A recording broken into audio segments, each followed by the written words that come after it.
Welcome back to another technical deep dive here in the debug zone. Today we're tackling a big question and breaking it down with insights from other users. Hopefully this clears up some misconceptions and helps you get the answer you need. So buckle up, stay a little curious, and let's jump right in.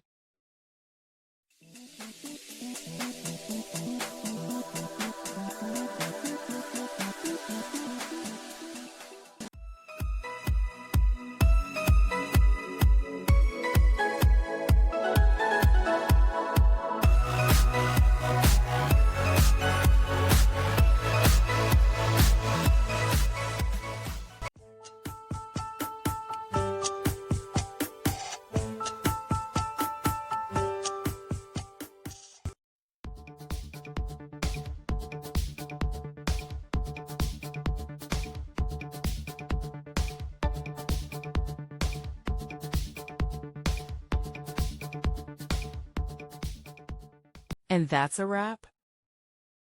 I hope you found the answer you were looking for. If you did, take a second to hit that subscribe button. It really helps out.